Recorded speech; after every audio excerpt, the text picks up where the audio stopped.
Hello and welcome to Business Today Television. I'm Siddharth Zarabi and you're watching Easynomics.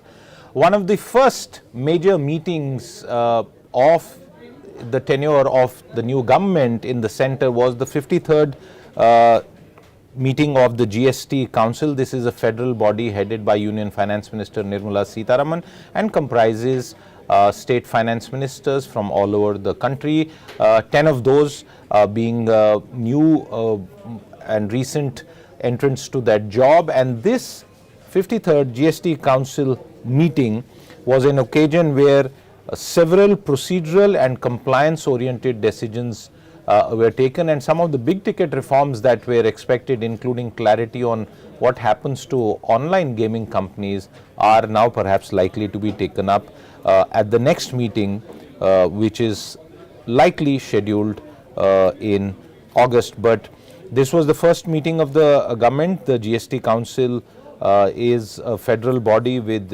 very wide-ranging powers on as far as the goods and services tax is concerned. But we take that as the backdrop for asking the question that with the third NDA government now at the centre and just a few weeks ahead of the next union budget, what has this council meeting done, and more importantly, what are the signals that it has given us with regard to making the GST, which is a constant process, a good and simple tax? And joining me on that topic is Mahesh Jaising, the partner and leader for Indirect Taxes at Deloitte India. Mahesh, welcome to the show. This played out over the weekend, and between the heat wave that is affecting the lives of hundreds of millions of Indians, at least no new taxes were raised. There were procedural and compliance related decisions which are good. But what are your key takeaways from this 53rd Council meeting, and what signals did it really send out? Well, you started on the heat wave. I can tell you it was one of the busiest Sundays that I've had for a long time, and it was well worth it, because when we did attend, all of us heard the Honorable Finance Minister in the speech post on the press conference. We said, okay, there are some changes, but when we saw the fine print, we were pleased to note that there were a fair number of changes. So let me go with the changes into three buckets of changes and then go into some levels of detailing. You rightly so called out it's a 53rd Council meeting. It's a meeting that's taken place after 8.5 months, but it clearly showed that the 8.5 months wasn't a lull. There was a lot of back-end work done within the GST Council framework of the Law Committee as well as the Fitment Committee. So therefore, what we saw was announcements which are legal changes which come into the Finance Act on the upcoming budget, which is around the corner. We see changes which are around the rate of taxes from the Fitment Committee and clarifications which have been done by the Law Committee. So these were the three buckets of what we've seen. What we've seen as a common theme, Siddharth, across these three categories has been ease of doing business, getting in more money into working capital into the taxpayers' hands, and a significant amount of MSME focus is. And the last point was when I looked at ease of doing business, to explain it more in specifics, is to get clarifications out to avoid unwarranted litigation. So these were the 3-4 buckets how I see it, and I really think that other than the headline or the details that we all heard on rate of taxes, the aspects that got addressed, it's perhaps a 8 or 9 out of 10 GST Council meeting is in my lens.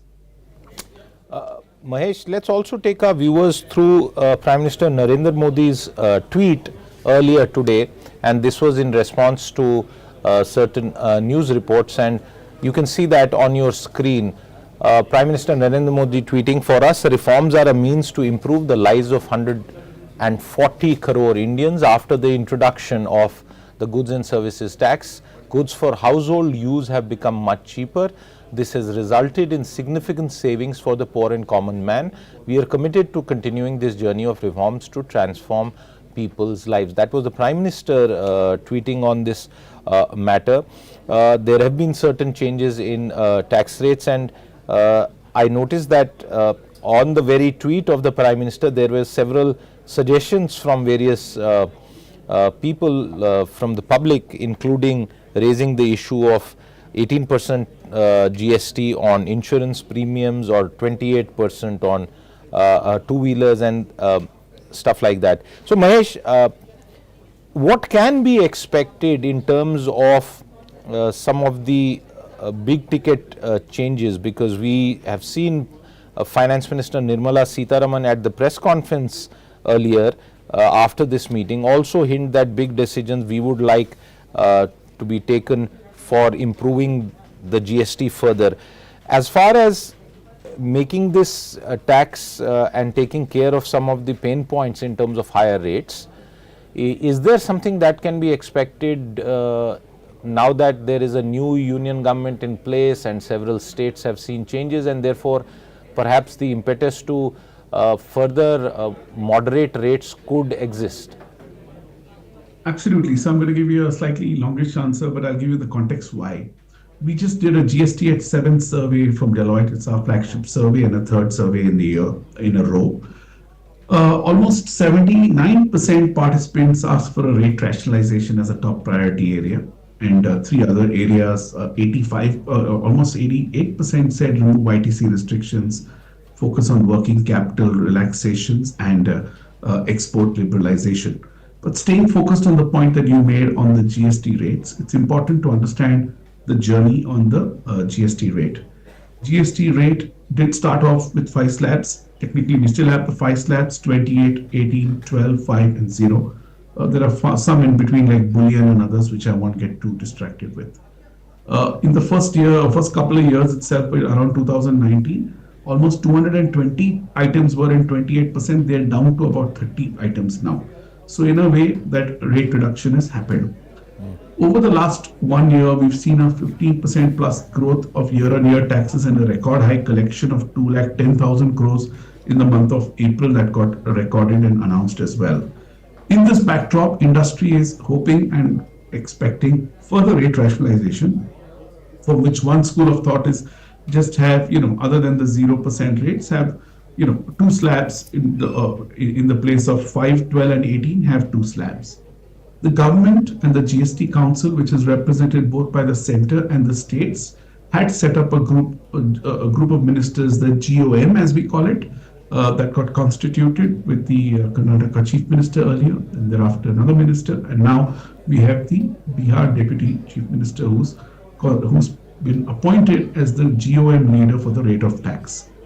To me, will we expect something very soon? I pragmatically don't think it's going to happen very soon, but it will not happen in an awfully long term. So in the short to medium term, I will expect rate rationalization decisions to be made, because it's always gets tricky as to what will move from the 12% category, which is the one in between, to the lower one and the higher one. Do those percentages remain the same in the higher one and the lower one? Is it something else? So there's a lot more that has to be done to ensure that it's largely a revenue neutral sort of situation from the states and center. But, and therefore, like I said, it's a long answer, but yes, industry has been waiting for this. And like I said, 88% of our participants want this. And from my end, I think this is going to happen in the near future, but not in the next few months for sure, but later this year, if not early next year. Since you've done this survey of 7 years of GST, if we were to recap the key takeaways for corporate India, in terms of the biggest couple of gains, what would you recount have been the top gains, and what is the biggest pain point that still remains that the GST Council should be looking at very soon? So 3 parts again to the survey. One, 84% have given a thumbs up from 72% last year. I for one was delighted because it's on a larger base from 760 participants versus 600 odd last year, which almost has 28% as MSME. So it's a very diverse set of participants across industry of consumer, life sciences, financial services and whatnot. And when you go into the fine print, you recognize it's not just a number, because on a standalone basis, this is a year of tax audits.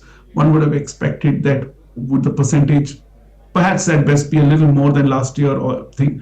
But one, that it's gone up, and also there are candid and constructive suggestions.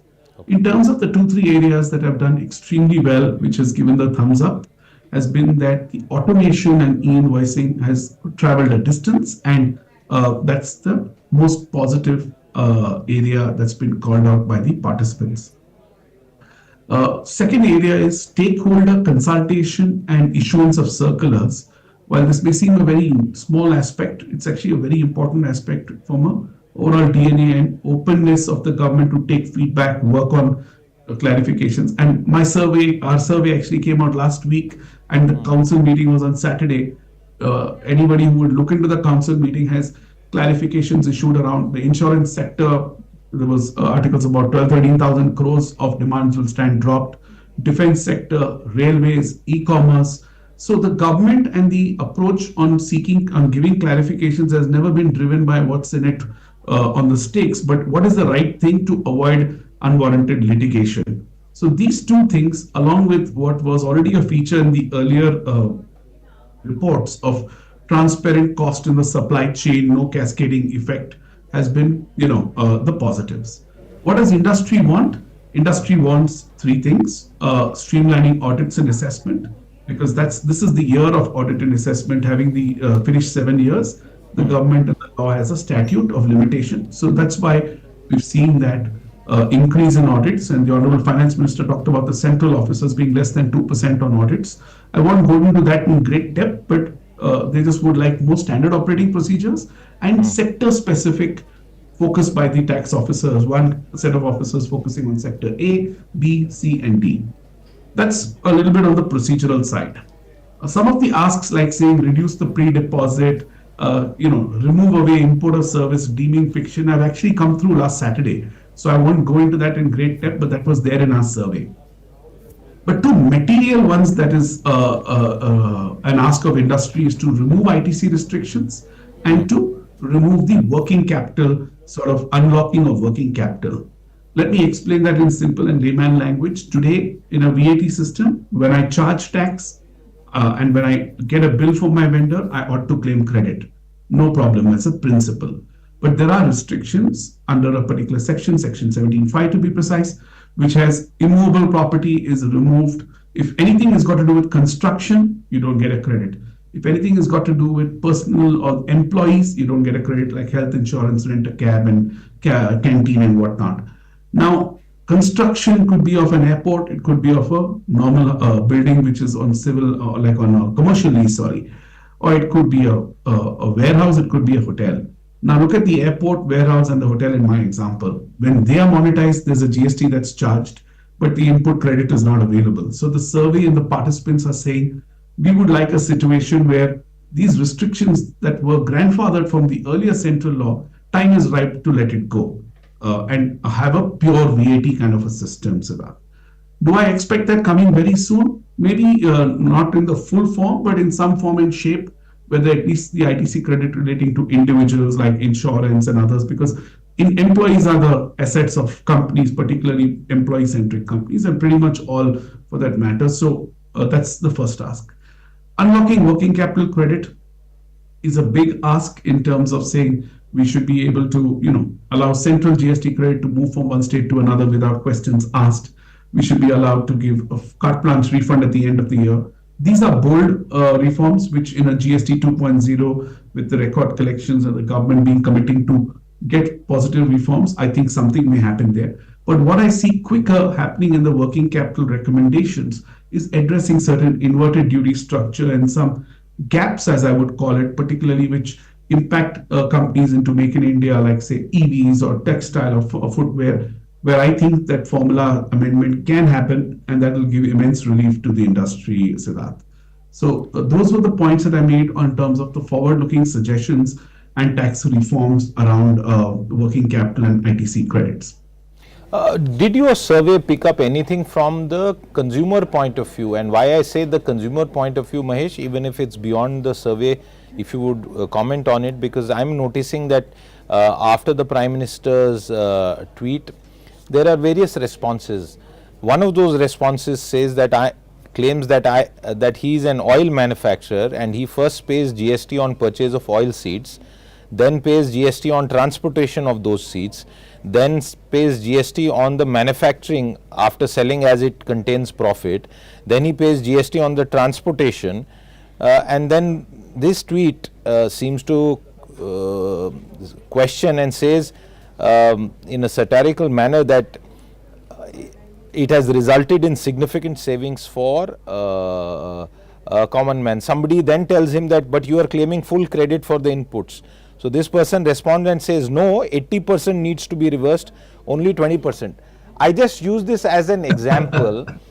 There are many more. I mean, the 28% tax GST on two-wheelers that's been put out by a noted by another handle, 18% GST on insurance. Is there a perception problem with regard to GST as far as the common man, common taxpayer is concerned? Because when we put out headlines of record GST collections, we get to hear from members of the public that what are you celebrating? This only means that far more tax is being collected from people who are already suffering the brunt of inflation, Mahesh. So let me answer it into two parts, and we will take this individual's example because perception is sometimes reality in life. But the fact is that whoever responded to this individual is right that yes, there is tax in every limb, and that's how any VAT system in the world works. If I also run, if I'm running a kirana shop, I charge the tax on my supply. When I purchase the goods, there was a tax. When I have a rental, there's a tax. When there's logistics, there's a tax. As long as I get the tax credit, then there shouldn't be a concern and there shouldn't be a point. Now, therefore, perhaps better awareness. And I understand there could be compliances to be able to avail the credit. But interestingly, 78% of my MSMEs have actually given a positive survey feedback saying it's gotten better. And a lot of them have moved almost closer to 70 plus, saying the technology has worked well. Up to a year or two ago, they were still probably struggling to get a system to be able to claim full credits in a smooth way. And the survey is suggesting that has improved. Perhaps this individual is not part of my survey and maybe he's in the balance percent. But keeping that aside, on all seriousness, the rate on 28 on motor vehicles, on bicycles, two-wheelers, and 18 on insurance has to be looked at a little holistically. 28, what was it pre-GST? You would pay excise and you would pay, the VAT, and that would in itself be way beyond this 28%. So in some sense, that rate is already dropped. I'm not getting into motor cars where there's something like a compensation cess, which has a particular point of view. But there are some products in the 28% where, like a refrigerator, one may say, why is it really luxury? The heat in Delhi we talked about, or North India, why should an air conditioner be looked at? Those are things which I'm sure the rate rationalization committee will look into. The most sensitive part, which I think there's an opportunity, is some services being at 18%, which is health insurance, life insurance, yoga centers, gymnasiums. Now, therefore, I think that when the government looks into those services, which services has typically been 0 or 18 with some exceptions for food and railways and all of that, but it's by and large, the government has avoided too many middle category services because then that results in further interpretation issues and potential disputes on that. But I, for one, think that there would be, after the rate rationalization, an opportunity to even get some of these creases ironed out for the common man. That's how I see it. I think for the product standpoint, somebody can do the math and that it is, by and large, pretty much all products are lower than what it was pre-GST. Mahesh, what hopes should we have from the rate rationalization exercise? Because this has been going on for quite some time now, and as we have seen that with changes in the composition even of that committee, perhaps more time may be taken. But time aside, what hope should we have for rate rationalization come August and beyond that? So like I said, the hope should be this time high, and I would not think by August everything will be done. I think, as you have seen even in the weekend meeting, the Fitment committee has indeed made certain rates of tax changes, whether on the carton boxes and the milk products, etc. So they are in a way ironing out classification issues and disputes and trying to get some level of less discrepancies. I recognize that the GOM was constituted once, twice, and now the third time, but I think all the ducks are in line for a full-blown decision making. And I would, like I said, not expect anything by August, but later this year or early next year, expect certain announcements to happen on the slabs itself. So that's what I would. What are that's your my expectations assessment. on the slabs? The expectation is the 5% slab will go up a bit, because when 5 and 12 has to be in a way merged, logically you can't have that go lower because that will add the heat and pressure onto the higher slab. So my first expectation is that that will go up a bit, and between 12 and 18 that may come down a bit. So and if we move to a two slab structure, which would be ideal, that's, I mean, I'm talking about the major set of products. There'll still be some at 0 and some above 18, but then my expectation would be that this nudging up a bit from this side and this one nudging down a little from top. When GST started off in 2016, we used to all discuss that, it's been rammed through in some ways, a good thing, because a tax as complicated as this, an exercise, you could keep tinkering with it for years and still not be in a position to go ahead. But did you expect the kind of structure, collections 7 years down the line when it started off? What was your sense at that stage? And now that you look back, what do you have to say? Well, I think 2, 3 material points. All of us expected far more ambiguity on how services will get taxed in different states, because the earlier regime was one nation, I mean, like a service tax, which was a central tax. That has turned out to be far easier and better than what some of us thought. 2, we thought automation will take a long time. And I think India proved the world wrong when we went into e-invoicing in October 2020. And I'll give you global examples where other countries are looking at, who have been in a VAT system for years, including Europe. And now we have Malaysia going into e-invoicing and KSA. These are countries that have, taken a long time between when the law was launched to when the e-invoicing is there. India went all out on the clearance model, and that's been a game changer, because the record high collection is not that the government has kept increasing taxes. It's bringing more digitization, more e-invoicing has brought in better transparency and therefore more collections. It's one part of that, of course, with the buoyant economy has helped, obviously.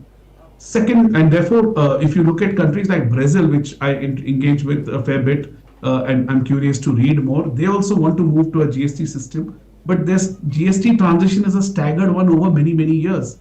So like you said, India took a bold call to say, once and for all, be done with it.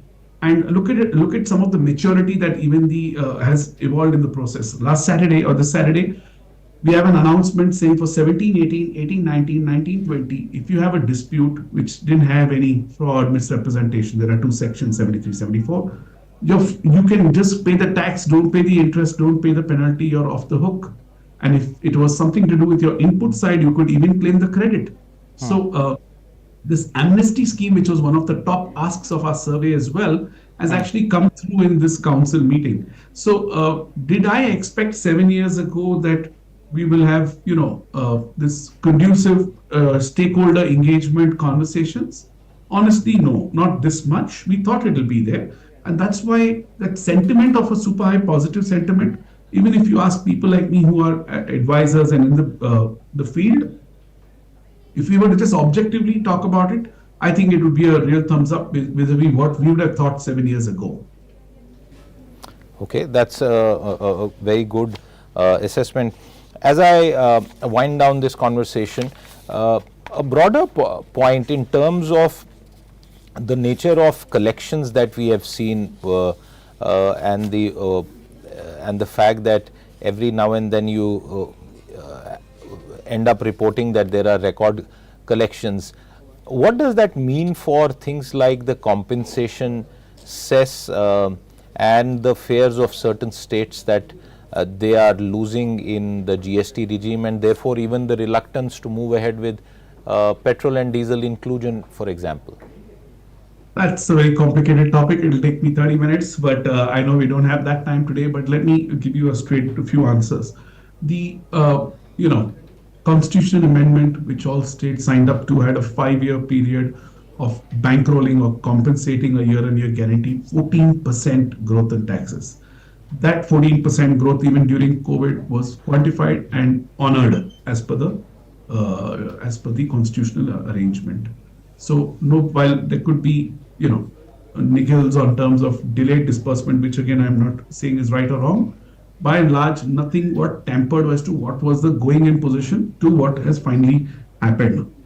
The states, and this has been not a big secret, that when you move into GST, you move from an origin-based tax to a destination-based tax, and therefore some states will lose out and some will gain, particularly those that were heavy on manufacturing, etc.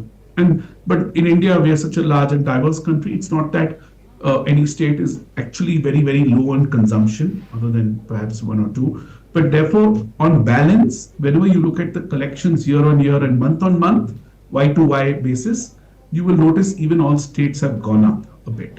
And therefore, to that extent, on balance, there's not been anything that's so drastic in terms of some set of states losing out and some gaining. Yes, there are apprehensions, which, like I said, I don't have data, that is the disbursement happening or not happening. But the way the whole model works for IGST, if I supply goods to you and you're in Delhi and I'm, say, in Mumbai, and I pay the tax to the central officer in Mumbai, which is called the IGST tax, that has to get squared off. There's no question of somebody holding back that money to be transferred to the state of Delhi. So the framework is pretty rock solid and robust to have any subjectivity for taxes to move from one state to another. Yes, states are only fair to say that because today almost 50-60% of the taxes for a state collections come from GST. Balance is from petrol and diesel, as well as say, stamp duty and alcohol, tobacco. And therefore, it's a natural apprehension, though I'm not speaking as an economist, as to if you let go of even of what is in your control to scale up, maybe because you have certain funding requirements in your state, it could be for various reasons, you're going to let go. So I think it's a balancing act, not so much about the framework of GST, but it's about, are we now really comfortable with what our month-on-month kitty is from the GST pot? And when we move and migrate to a oil and gas system, for example, being included, of course, the flexibility goes, but how will the math look as well? So I think it's a slightly complex answer, and because of various factors that I explained. And I do think, like it was explained by the Honorable Finance Minister, there's an enabling provision in the law. And if not for all out for petrol and diesel, at least ATF and LNG and others will be something that I'm hoping to come in sooner than later. All right, and that will mean that the original promise of a good and simple tax will get further achieved, because there are a couple of big ticket items like you spoke about which are outside, and hopefully in the next 2-3 years we can see the states and the center having the confidence to make those big reform moves as well. Mahesh, thank you very much for your time with us today. Viewers, we did a quick dip into what we can expect from GST in the months and years ahead. We'll keep coming back with more on this topic. Until then, goodbye.